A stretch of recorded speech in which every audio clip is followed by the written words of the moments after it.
Hey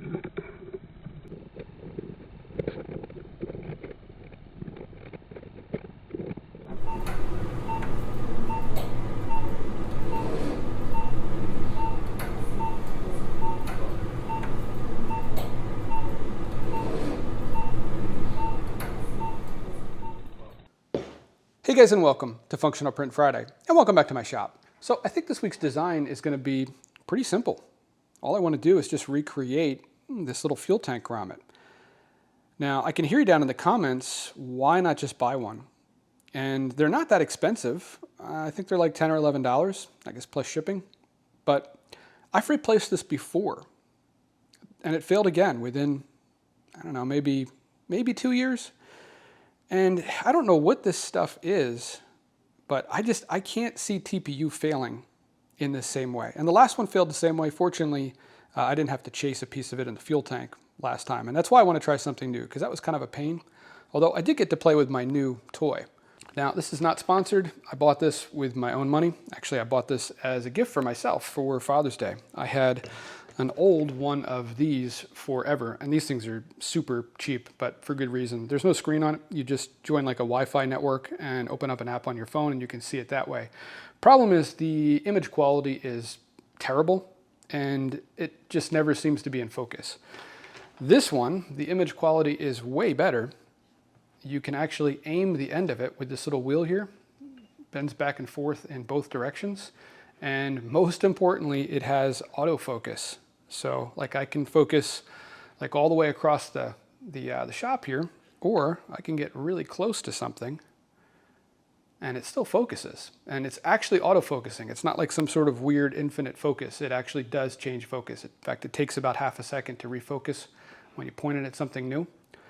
But really liking this so far. This is the first real legitimate use I've had. Of course, you know, I walked around and stuck it in all sorts of stuff just to play with it when I got it. But yeah, it worked really well for this. Oh, there is one downside to this thing that I probably should share with you guys. It does have a small card.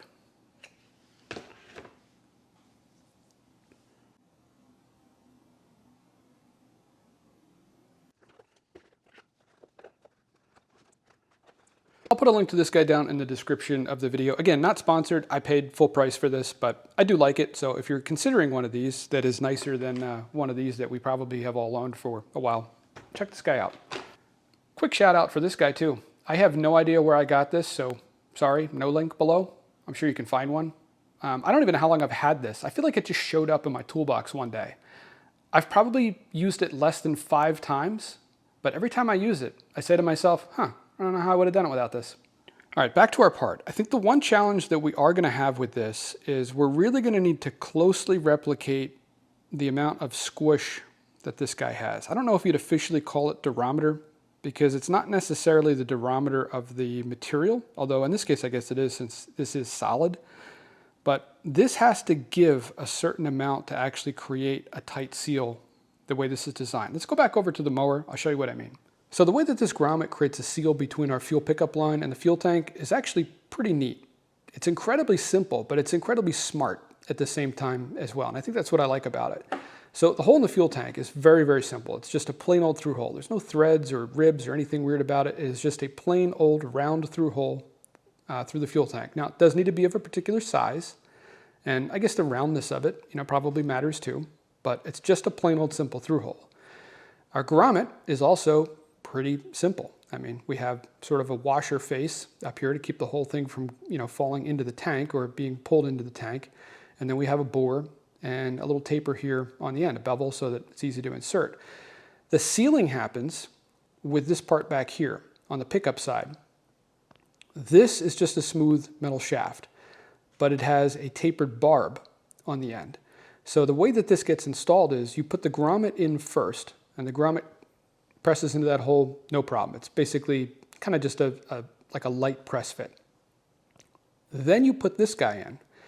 You put this in second because this shaft here is the same size as the ID on this part of the grommet, but the barb is larger.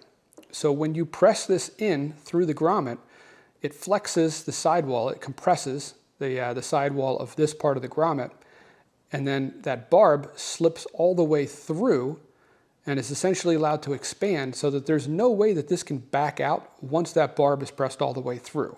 And if you want to get the whole thing back out, you've got to pull this back out through the grommet first, and then the grommet just pops right out of the tank.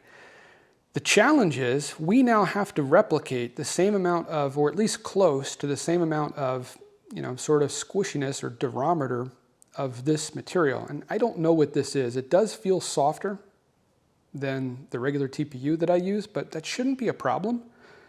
I think we can take TPU and just adjust the amount of infill with gyroid infill so we get consistency with it. I've done that before. We did that with those bumpers on the for lowering the deck on the dump trailer. The challenge is going to be, I think we have to get it pretty close, because if it's too stiff, we're never going to be able to get this barb pressed through.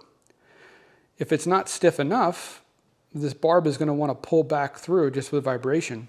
So I think the trickiest part of this design is just going to be getting that element of this right. Now, the other challenge that we have is, of course, this is a gas tank.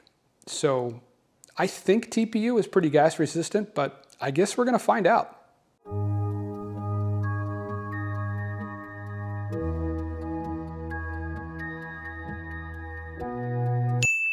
All right, our print is complete, and it came out really clean. Unfortunately, though, I don't think it's going to work. I don't remember if this is the SaneSmart or the Sunlu TPU. It's whatever I had in the machine last. It's 95A TPU. And again, there's nothing wrong with the print quality, but it's too stiff. Like compared to this one, like this is probably 2 to 3 times softer than this material. And this is only 15% infill with gyroid. And I can feel like a little bit of give, like at the bottom, but trying to bend it like this or even bending this, like it's super, super stiff. So I don't think we're going to have enough give in this smaller diameter of the grommet for that barb to go through. And I don't think we could really go with any less infill. I mean, we can, but I know from previous experience, once you get below about 15% in gyroid infill with TPU, that it doesn't really get any softer. It's your outer walls, or outer wall in this case, that are just making it too stiff. So I guess let's go try it, but I don't have high hopes for this.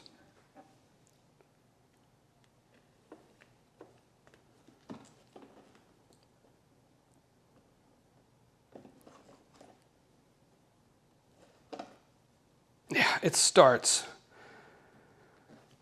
Now is it stuck on there? Yeah, it started, but it doesn't want to go all the way. It's just too stiff. I got an idea. Guys, I am back with 3 new prints and a big lesson learned. I've been printing with TPU for well over 5 years, probably 7 or 8 years at this point, but I've only ever printed TPU 95A, which is what this is. Why? Well, as I understood it, anything softer than 95A is really not that much softer necessarily, at least what you're going to get for 3D printing, but a nightmare to feed. That's only half true. So I remembered a little while ago that Sorayatech had sent me several rolls of TPU, and in and amongst those rolls was a roll of 85A Durometer TPU.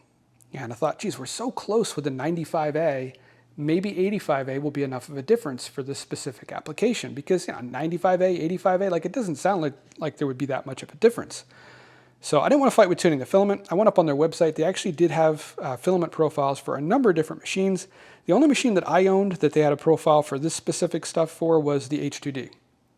So I grabbed that profile and I went to load this stuff into the Bambu Lab H2D. And I, for the life of me, could not get this stuff to load in the Bambu Lab H2D. I followed Bambu Lab's specific directions for TPU filament. It just would not load. The extruder just kept clicking. Even with me pushing the filament in, it just did not want to load. Now, the other machine that I've had pretty good luck printing TPU on is the Qidi Plus 4. So I tried loading it in that machine, and it loaded in the Qidi Plus 4, no problem at all. Now, there's no machine profile, there's no filament profile for this stuff for the Qidi Plus 4, so I just used the generic TPU profile, and it worked perfectly. Like, this is the first try. I didn't tweak anything.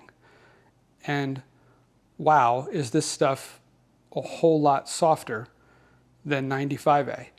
I guess maybe the Durometer scale, maybe it's similar to like the decibel scale. I don't know, because to me, if that's a 95 and this is an 85, I wouldn't anticipate that there would be that much of a difference. But this stuff is really quite soft. Like this is actually softer than this. This was printed at, I think, 15% gyroid infill. So I went up to 20% gyroid infill, and it's still too soft. Like it's genuinely still too soft. Like I can crush this almost flat between my thumb and forefinger. Whereas the 95A stuff with less infill, yeah, no way. I can't even really deform it in the Z direction here. I landed on, I think this is 45% gyroid infill. And boy, if this does not feel almost identical to this. So I think we might have a shot at this. All right, let's see if this works. So the way that we should be installing this is pushing this piece in first and then pushing this barb down through it. I think what I'm going to do first is just see if it fits over the barb, or I should say flexes over that barb outside of the hole. Because if I can't get it over the barb outside of the hole, when this is not limited by anything in stretching on the outside, there's no chance we're going to get it in from the outside, and we might end up getting it like partially wedged in there. So let's try this first. Oh, that's promising. That went really nice. I'm going to come back off. All right, that was a lot harder to get back over that barb than it was to get on, but I guess that's kind of the point, right?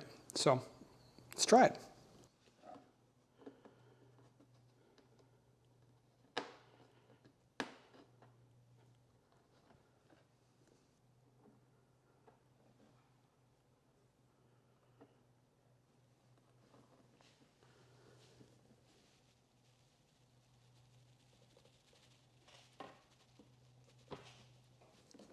All right, it's in, and it's snug. I mean, it takes a couple pounds of force to even rotate that in there, and it does not want to back out at all. It doesn't budge. I would say that is every bit as tightly sealed as the original. Is it airtight? Probably not. It doesn't need to be. I don't think the original one was airtight either. There's no pressure in this tank. It's a vented tank. We just want to keep fuel from splashing out of here. And that's how I knew that the previous Grommet had failed, because this was all soaked in fuel last time I cut the grass.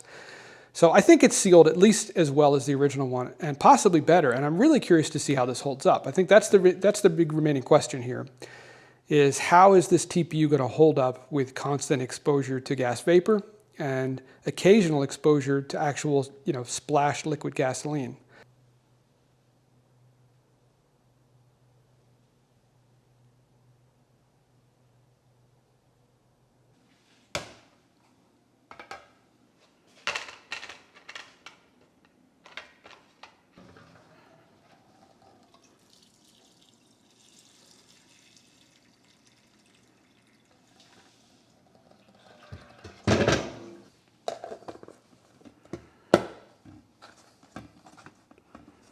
So I put all of the TPU parts that we did not use, both the 85A and the 95A, in this little bath of gasoline, and I put the original Grommet back in there as well. We'll check on this again next week. I don't think that the gasoline is going to adversely affect the TPU, but I'm not sure. Let me know down in the comments if you've used TPU for any applications where it is exposed to either gas vapors or liquid gas, and let me know what your experience is. Well guys, I hope you enjoyed this week's video, and I hope you learned something as well. I know I did. I was really surprised at how much softer the 85A Durometer TPU was versus the 95A stuff. That was genuinely a surprise, and I feel kind of silly for not having tried 85A Durometer TPU for all these years. And I will put a link down in the description to that Soriatech 85A Durometer TPU that worked really well in the Qt Plus 4. Again, couldn't get it to feed in the Bambu Lab H2D, but I don't know, I might be doing something wrong. And if this is by chance your first time here on the channel, this is all we do. It's all functional 3D printing and the engineering related to 3D printing. We don't do any of that, new multicolored garbage of the week that you see in a lot of other places. Not that there's anything wrong with that. It's just not the type of thing that we focus on here. We've got a very active Patreon community, and thank you so much to everyone that supports this channel on Patreon.